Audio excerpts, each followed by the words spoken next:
کوئی 100-150 لوگ مسلح ساتھ تھے، مایوس ہو گئے سیف پیسج.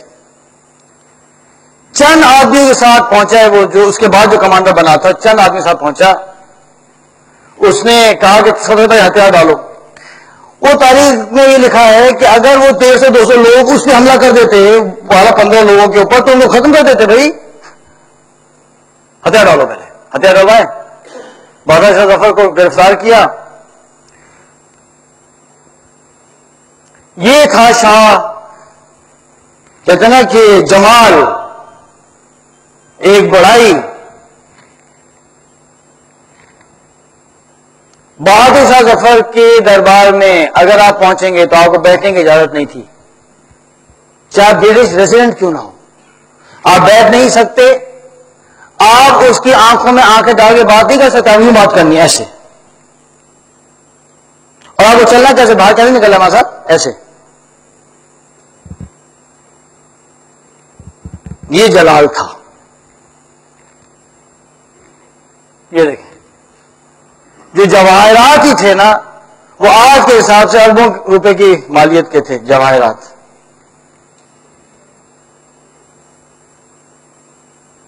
اور نتیجہ کیا ہوا؟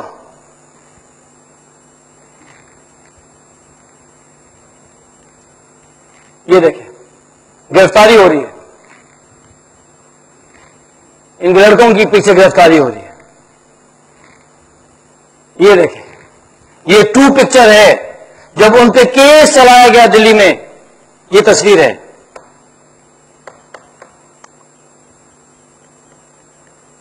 یہ ہماری تاریخ ہے، ہماری. 2 لڑکوں کے ساتھ کیا کیا؟ جو 2 لڑکے پکڑے، مرزا مغل اور اس کا بھائی، ان کے کپڑے اتوارے اس نے. کپڑے اتارو سارے. ان کو برہنہ کر کے گولی ماری وہیں اس نے خود. اس کو گدا گاڑی، یہ جو بلک کہتے ہیں نا، یہ جو کیا کہتے ہیں، بلک کارٹ، بیل گاڑی میں ڈال کر لاشوں لا کے چاندنی چوک میں ڈالا. جو چوک 1 بجے کھلتا تھا نا، اس چوک میں ڈالا دونوں لاشوں کو، اور حکم دیا کہ ان کو ہاتھ نہیں لگا سکتے آپ. یہ عبرت ہے.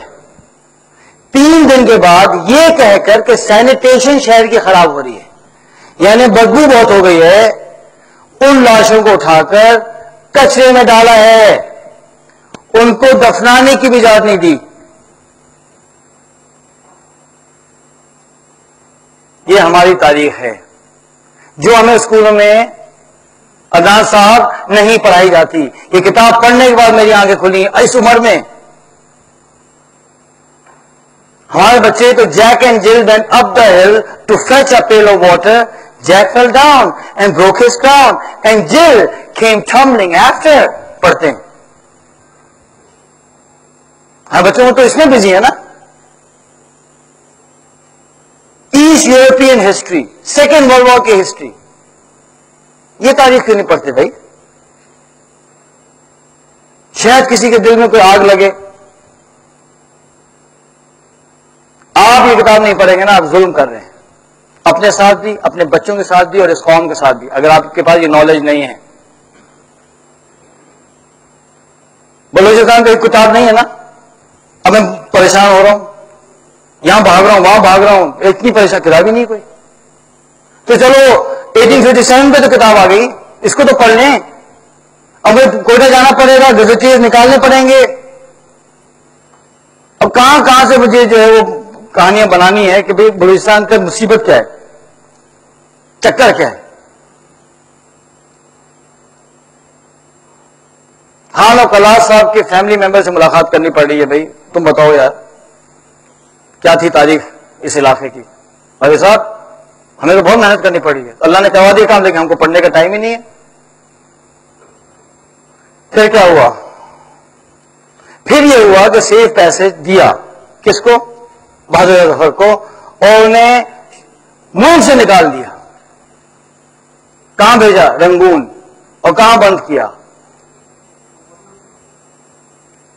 ایک گھوڑوں کا اسٹیبل تھا، ایک گیراج ٹائپ کی جگہ تھی، وہاں بند کر دیا. جہاں بہادر شاہ ظفر صاحب ایڑیاں رگڑ کر مر گئے، سیف پیسج مل گیا ان کو۔ اللہ سبحانہ تعالیٰ نے اس زمین پر جہاں ان کے خاندان نے 300 سال حکومت کی تھی، تیمور کے خاندان نے، زمین بھی اللہ نے حرام کر دی بھائی، زمین بھی۔ یہ تاریخ ہے، جب اللہ کے قوانین کے خلاف چلتے ہیں تو یہ نتیجہ ہوتا ہے یار۔ شہر کا کیا حال ہوا پتہ ہے آپ کو؟ ایک بھی مسلمان زندہ نہیں چھوڑا، اتنی پھانسیاں ہوئیں کہ صبح سے لے کے رات تک پھانسیاں ہی ہوتی رہتی تھیں، اور کچھ خاندان جو بچے تھے ان کو شہر سے نکال دیا باہر۔ کتنی عورتیں، بچے، بوڑھے سردی کی وجہ سے مر گئے دیہاتوں میں۔ چند لوگ بچے جس میں مرزا غالب تھے، وہ بھی اس لیے بچ گئے کہ جب ان کی پھانسی کا وقت آیا تو انہوں نے کہا کہ مجھے پھانسی مت دو، میں پورا مسلمان ہی نہیں ہوں۔ تو اس نے کیسے تم مسلمان نہیں ہو پورے؟ اس نے کہا کہ دیکھو میں سور نہیں کھاتا لیکن شراب پیتا ہوں تو میں آدھا مسلمان ہوں۔ تو اس کو ہنسی آ گئی، اس نے اس بوڑھے کو چھوڑ دو، تو مرزا غالب بچ گئے۔ مرزا غالب بچ گئے، چند کے علاوہ سب کو ختم کر دیا۔ یہ منصوبہ بنایا گیا کہ دہلی کی اینٹ سے اینٹ بارود سے اڑائیں گے، اس کو کمپلیٹ پارک بنائیں گے، اس پہ قدبہ لگائیں گے کہ یہ عبرت ہے اس قوم کو جو ہم کو ریزسٹ کرتی ہے۔ یہ پلان بنایا جس میں تاج محل توڑنا تھا، لال قلعے توڑنا تھا، فصیح کو ختم ہونا تھا، جامع مسجد ختم، سب کو ختم۔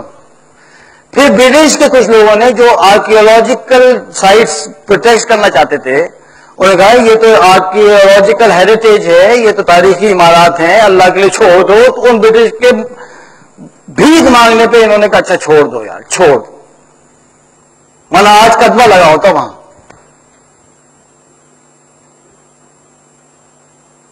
چونکہ ڈیتھ جب ہوتی ہے پھانسی سے، وہ جھٹکے سے ہوتی ہے، سانس روکنے سے نہیں ہوتی۔ جب آدمی کو پھانسی دی جاتی ہے تو جھٹکے سے مرتا ہے۔ تو جو سپاہی تھے انہوں نے کہا کہ یہ تو مزہ نہیں آ رہا، اس کی رسیوں کو چھوٹا کیا گیا کہ تاکہ لوگ لٹکیں اور سانس روک سے ڈیتھ ہو، کیونکہ وہی کہتے تھے اس سے جو آوازیں نکلتی ہیں وہ بہت زبردست قسم کی نکلتی ہیں، ہم امیوز ہوتے ہیں ان آوازوں سے جو مرتے ہوئے شخص کی سانسوں سے نکلتی ہیں، اس لیے وہ رسیوں کی لینتھ کو بارے صاحب چھوٹا کیا گیا۔ کیا آپ کو پتا تاریخ؟ مجھ کو تو نہیں پتا تھی۔ یہ تاریخ ہماری ہے۔ ہو سکتا ہے کہ ان لوگوں میں میرے دادا کے دادا ہوں، کسی کے نانا ہوں، کسی نانا کے والد ہوں، ہماری ہی تو تاریخ ہے۔ کس کی تاریخ ہے؟ کتنے لوگ اس کمرے میں دہلی سے ہیں؟ بہت سے لوگ ہیں نا۔ یہ آپ کی تاریخ ہے، ہماری تاریخ ہے بھائی۔ اچھا یہ جنگ ہوئی تھی، اس میں دہلی کے لوگ نہیں تھے، صرف ہر جگہ سے لوگ آئے تھے، دکن سے بھی لوگ پہنچے تھے، میسور سے بھی لوگ پہنچے تھے، کشمیر سے بھی لوگ پہنچے تھے، بھائی سب لوگ آئے، ایک ہنگامہ تھا۔ یہ ہماری تاریخ ہے، ہمارے بزرگوں کی۔ یہی نہیں پتا کہ ہمارے بزرگوں کی کس طرح سے جو ہے وہ پھانسیاں ہوئی ہیں، پتا تو ہو، یہ تو پتا ہو، یہ تو پتا چل گیا کہ وہ بندر افریقہ میں دنیا میں ہلاتا ہے اللہ کے لیے، یہ بھی تو پتا کریں نا یار۔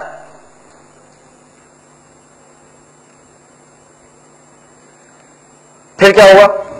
آئیے، یہ رنگون کی تصویر ہے بہادر ظفر کی، اور یہ تصویر ہمیں مل گئی ہے ان کے قصبے کی جو ابھی تک وہاں موجود ہے۔ امان صاحب 14 جمادی الاولین جمعے کا روز وقت عصر، حالت قید و بے کسی تھی یہ گھڑی بہت کٹھن، موت نے شاہ ہند سے عرض کیا وطن سے دور، موت نے شاہ ہند سے عرض کیا، کہا وطن سے دور، خلد ہے آپ کا وطن جلائے وطن، آپ کا وطن خلد ہے، آخرت ہے بیٹا، یہاں آپ کو کوئی وطن نہیں ہے۔ اور کیا لکھا ہے؟ Bahadur Shah Zafar ex king of Delhi died at Rangoon November 7, 1862 and was buried near this spot۔ اس کی قبر میں ڈال کر قبر کا نشان ہٹا دیا، پتا ہے آپ کو؟ پہنچ نہ سکے قبر تک، اور پھر قبر کا ڈال کر لائم اسٹون ڈالا، چونا ڈالا کہ چند گھنٹوں میں جو ہے نا وہ صاف ہو جائے لاش، چونا بھرا چونا. آپ لاش نکال بھی نہیں سکتے بھائی، ہے ہی نہیں کچھ، جلا دیا چونے نے. جو باتیں ہوتی ہیں نا ان کی خبر کو یہاں لے آئیں، ان کی لاش کیا لے کے آئیں گے آپ؟ مٹی، چونا، یہ لے کے آئیں گے، کتبہ ہی لے کے آئیں گے. اب چونکہ برٹش کو اردو اور انگلش نہیں آتی، خصوصاً عربی نہیں آتی تھی، جو کتبہ لکھنے والا تھا نا اس نے ایک اور چیز اپنی طرف سے لکھ دی. ہمارا صاحب اپنی طرف سے لکھ گیا، وہ آیت ہے فَاعْتَبِرُوا يَا أُولِي الْأَبْصَارِ. کیا کوئی اپنے باپ کی خبر بھی لکھے گا؟ کیا مطلب اس آیت کا حضرت بتائیں؟ اے آنکھوں والو، یا اول الابصار، اے آنکھوں والو عبرت لو، عبرت. یہ عبرت اللہ نے بنا دی کہ جو قوم اللہ اور کے رسول کے خلاف چلتی ہے یہ اس کا حشر ہوتا ہے. یہ ہماری تاریخ ہے. اور مرنے سے پہلے کچھ اشعار کہے گئے بہادر شاہ ظفر. لگتا نہیں ہے دل میرا اجے دیار میں، کس کی بنی ہے عالم ناپائے دار میں. کہہ دو ان حسرتوں سے کہیں اور جا بسیں، اتنی جگہ کہاں ہے دل داغدار میں. عمر دراز مانگ کر لائے تھے 4 دن، 2 آرزو میں کٹ گئے 2 انتظار میں. کتنا ہے بد نصیب ظفر کفن دفن کے لیے، 2 گز زمین بھی نہ ملی کوئے یار میں.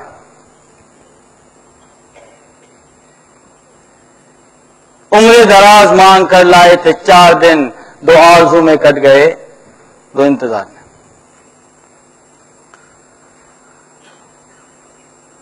آج ہم بحیثیت قوم اس تاریخ کو دہرانے پر تل گئے ہیں. آج ہماری شادیاں کتنے بجے ہوتی ہیں؟ 11 بجے، 12 بجے، 1 بجے. آج ہماری شادیوں پر، تقریبوں پر میوزک ہوتی ہے، ناچ ہوتا ہے. ہاں، ہم نے جدت یہ پیدا کی کہ ان بیچاروں کو باہر سے لڑکیاں بلوانی پڑتی تھیں. آج ہماری لڑکیاں خود ناچتی ہیں، بڑی بڑی داڑیاں رکھ کر. بڑے بڑے بزرگ ہمارے جا کے بیٹھتے ہیں وہاں. ان سے میں نے خود پوچھا ہے کہ یہ کیا ہو رہا ہے؟ تو کہتے ہیں بیٹا بچے ہیں، ان کی خوشیاں ہیں. میں تو خیر ہم تو چلو ہیں، کم عمر ہے بھائی، ہم کیا بولیں گے بزرگوں کو. میں چپ ہو جاتا ہوں، تو میں خود ہی جانا چھوڑ دیا. دل چاہتا تھا ان کو اٹھا کے باہر پھینک دو بزرگوں کو. یہ کون سی بچیاں ہیں جن کی خوشیاں یار؟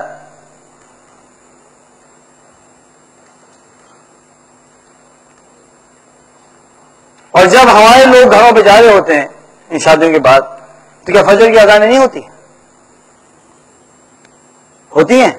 ہمارے مارکیٹس کب کھلتے ہیں؟ صبح 8 بجے، 10 بجے، 11 بجے، 12 بجے، 1 بجے کھلتے ہیں. اللہ کے لیے ہم اللہ کے لیے اپنے حال پہ ترس کھائیں. دیکھیں، ایک عمل ہوتا ہے، اس کا ایک رد عمل ہوتا ہے. اللہ کے قوانین ہیں دنیا کے اندر بھائی. آج جس روش میں ہم چل پڑے ہیں، کہیں کل یہ ہمارا حشر نہ ہو کہ آج سے 500 سال بعد ہمارے پہ تاریخ لکھی جائے کہ کچھ چلو تھے 11 بجے 12 بجے دکانیں کھولتے تھے، راتوں کو لڑکیاں ناچتی تھیں،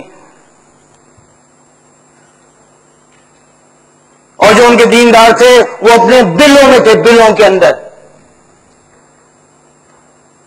پورے شہر کے اندر وہ ایسی تصویریں آ گئی ہیں کہ اپنے بچوں سے جاتے ہی شرم آتی ہے. کسی میں ہمت نہیں ہو رہی کہ جا کے کہہ دو بھائی اللہ کا خوف کرو یار، ایسی تصویریں ڈال رہے ہیں، یہ کل ہماری بیٹی کو ایسی آپ پسند کریں گے؟ اپنی بیٹی پسند کریں گے؟ شہر والے خاموش، سب لوگ اپنے کاموں میں بزی ہیں. اس کی مثال ایسی ہے کہ ایک شپ ڈوب رہا ہو اور سب کھیل کودنے میں بزی ہوں. یہ جاب ہے، جی فلانا ہے، جی فلانا ہے.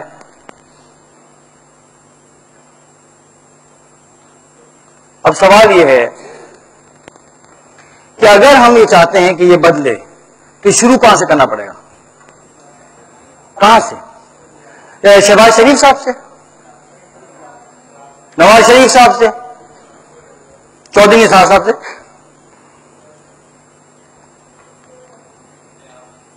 اپنے آپ سے نا یار.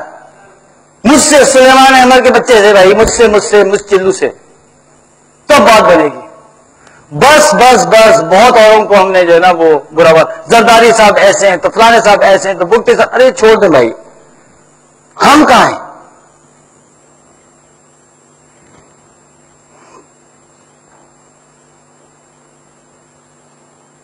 اس کی وہ جانے اسے پاس وفا تھا کہ نہ تھا، اس کی وہ جانے اسے پاس وفا تھا کہ نہ تھا.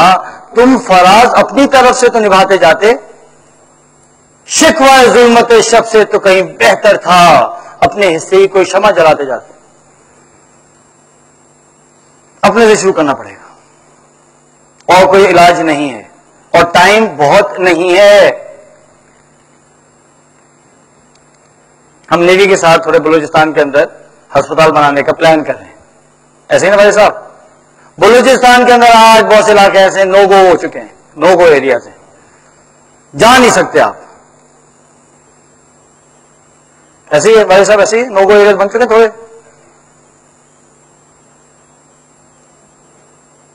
بلوچستان میں آگ، وہاں آگ، اپنے شہر میں آگ لگی گئی یار، گھروں تک پہنچ گئی. کب کھلیں گی آنکھیں؟ پچھلے سال میرے بھائی، سگے بھائی گولی مار دی.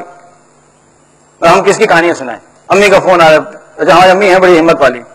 کہاں ہو تم؟ میں کہا آفس میں. امی جاؤ بھائی، 3 تلوار کے 2 تلوار کے آگس وہ مارکیٹ والے چوراہے پہ جاؤ، گولی مار دی اس کو، چیک کرو جا کر. اما آئی، ہم بھاگے گئے، گولی مار. کہاں بھائی؟ وہ ATM سے نکال رہے تھے، یہ لے کے آئے بندوق. وہ بھی کچھ تیز دماغ کے ہیں، انہوں نے کک لگائی بھائی نے، گولی یہاں لگی، پیچھے سے نکل گئی. پوچھا ان سے بعد میں ہسپتال کے اندر، او بھائی کیوں کک لگائی؟ تو کیا جواب ملا؟ پھر آئیں گے نا پھر ماروں گا.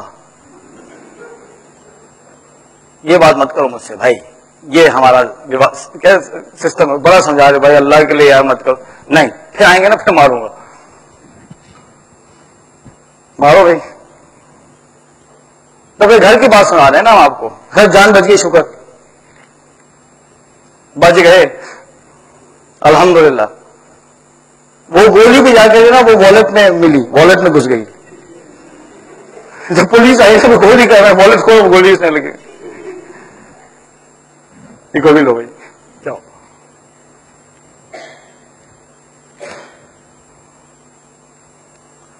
تو اپنے سے اب ہمیں بدلنا پڑے گا، ٹھیک ہے؟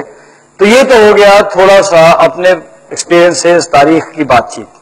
اب آئیے تھوڑا سا ہم دیکھتے ہیں سائنٹیفک ڈسکورس کہ سائنس کیا کہتی ہے نا. یہ کیوں میں آپ کو بتا رہا ہوں؟ اس لیے کہ آپ لوگوں نے جا کے اوروں کو پڑھانا ہے. ہمارے کمرے میں بڑے بڑے خطیب، بڑے بڑے علماء بیٹھے ہیں جن کے لاکھوں لوگ باتیں سنتے ہیں ماشاءاللہ سے. ان کے ذریعے بات کہاں تک چلنی ہے. اس کمرے میں بزنس اونرز بیٹھے ہیں جن کے پاس 500، 1000، 2000 کے امپلائیز ہیں. اس کمرے میں ایسے لوگ ہیں. تو شاید آپ کے ذریعے سے بات آگے چلے گی، ہے نسیم بھائی؟ 1000 لوگ آگے آتے ہیں تو آپ ان 1000 لوگوں تک بات پہنچا دیں گے. میں سائنٹیفک بات اس لیے کر رہا ہوں کہ تاکہ کل آگے کوئی آگے دماغ میں الٹی سیدھی باتیں نہ ڈال دیں. ہماری ٹریننگ ہوئی حال میں جس میں ایک بہت سینئر آرتھوپیڈک سرجن ہے ڈاکٹر نجم قریشی صاحب. ڈاکٹر نجم قریشی صاحب ماشاءاللہ سے میرے ڈاکٹر بھی ہیں، دیندار آدمی بھی ہیں، بڑے ماہر ہیں، اور دنیا میں ایک آرتھوپیڈک پروسیجر ان کے نام پر ہے. واو. انہیں جب وہ ہمارے ورک شاپ میں آئے تو میں نے کہا سر آپ تھوڑی سی بات کریں فٹنس کے اوپر. تو تھوڑی سی پریزنٹیشن بنائی، فٹنس سے بات کرنا شروع کر دی. اب وہ یہ کہنے لگے کہ دیکھیں یہ جو آپ چلتے پھرتے ہیں اس سے مسکولر فٹنس نہیں آتی واکنگ کرنے سے، اس سے کارڈیو ویسکولر فٹنس تو آتی ہے، مسکولر فٹنس نہیں آتی. مسکولر فٹنس کے لیے اگینسٹ ویٹ کام کرنا پڑتا ہے. یعنی آپ اپ ہل چلیں گے تو مسکولر فٹنس آئے گی، سوئمنگ کریں گے تو مسکولر فٹنس آئے گی، واکنگ سے نہیں آئے گی. انہوں نے فرمایا کہ گھروں میں جو خواتین کام کرتی یہ ایکسرسائز نہیں ہے، نہیں ہے، نہیں ہے. بلکہ گھروں میں جو عورتیں کام کرتی ہیں اگر ایکسرسائز نہیں کرتی، اپنا فٹنس کا خیال نہیں کرتی تو گھروں کا کام ان کو ڈیمیج کر رہا ہے. کہ جھاڑو غلط طریقے سے دیتی ہیں, آٹا غلط طریقے سے گوندتی ہیں. ارے اچھا یہ تو بڑی عوام سننے لگی.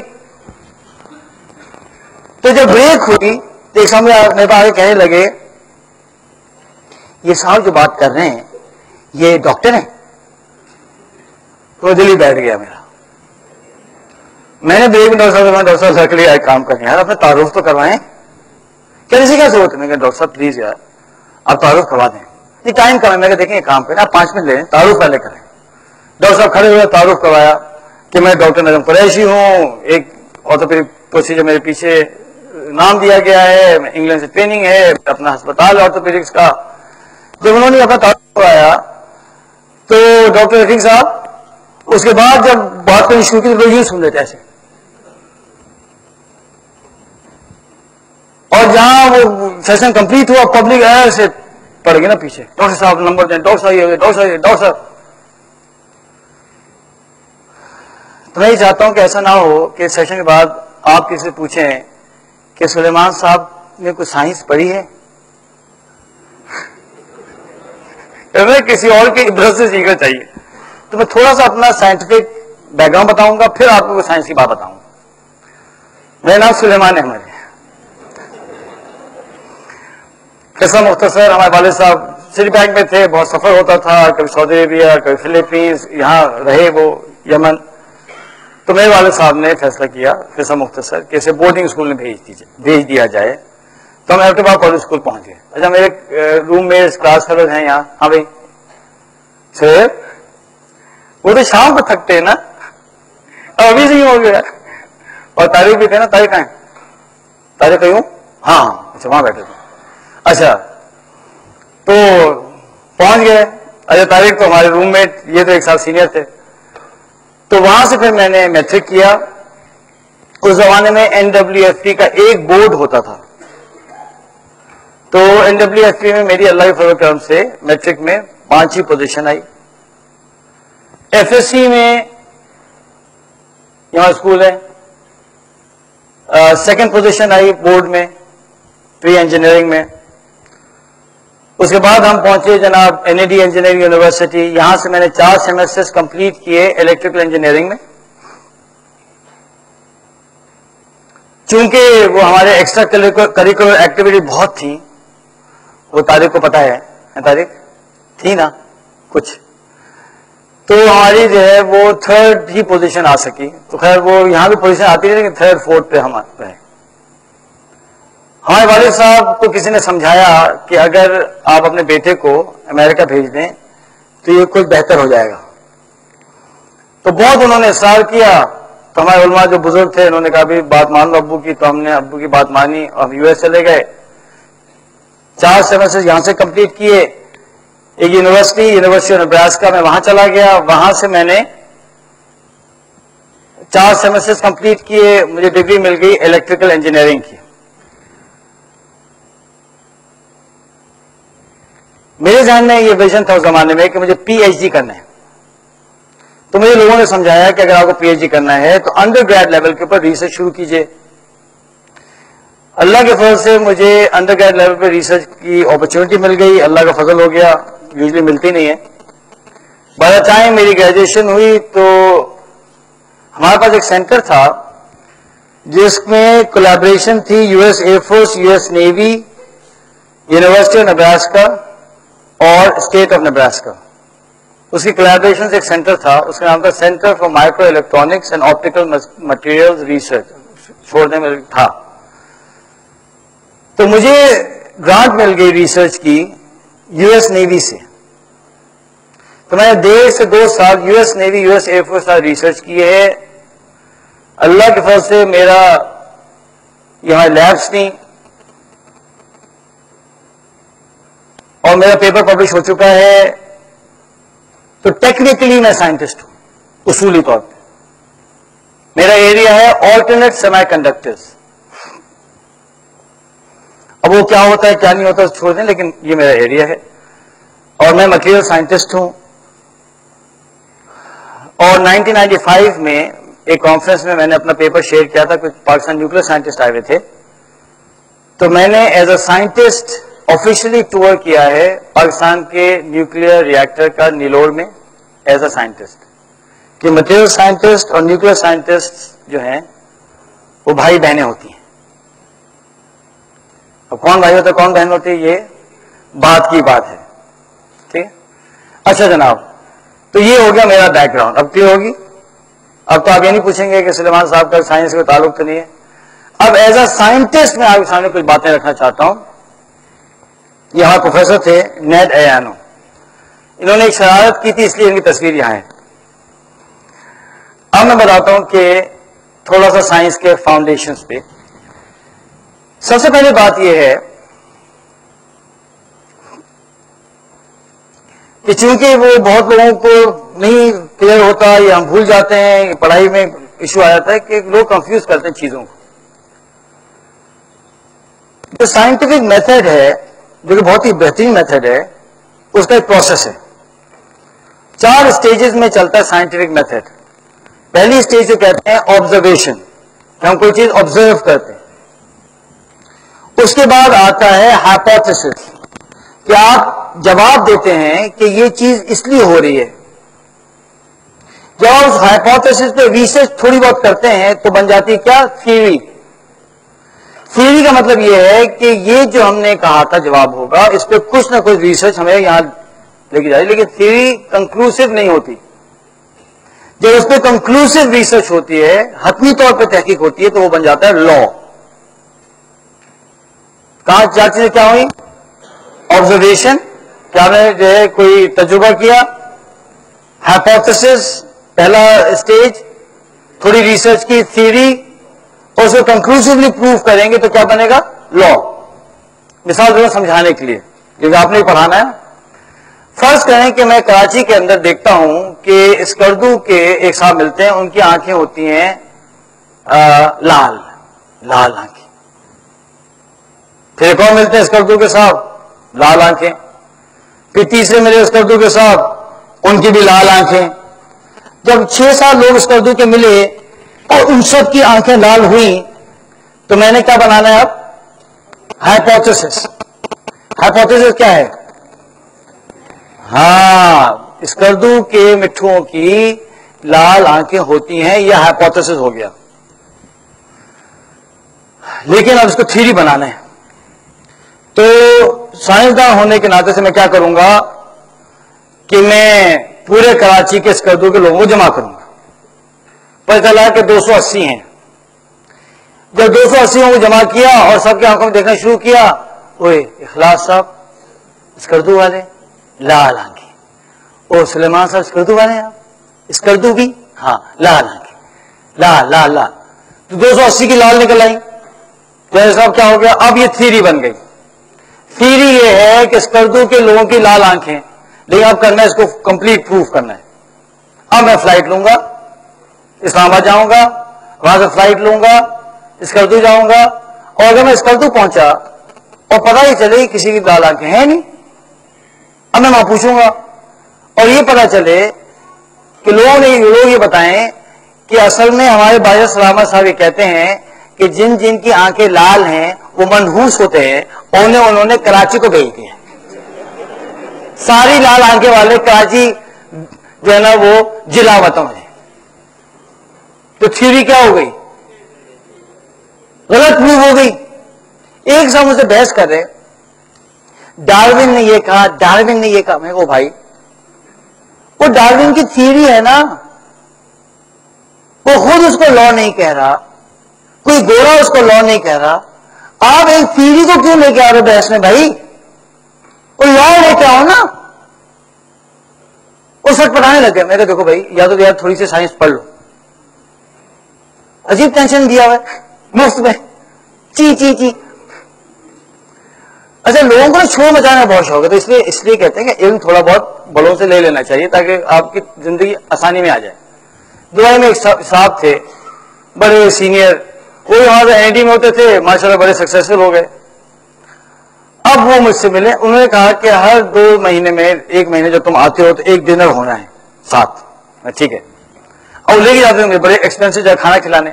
اب کھانے کے معاملے کے اندر جیسا آپ کو کھانا اچھا لگتا ہے, مجھ کو بھی تھوڑا سا اچھا لگتا ہے. ٹھیک ہے یار کھانا بھی ہو جائے گا اور ڈسکشن بھی کچھ ہم بھی سیکھ لیں.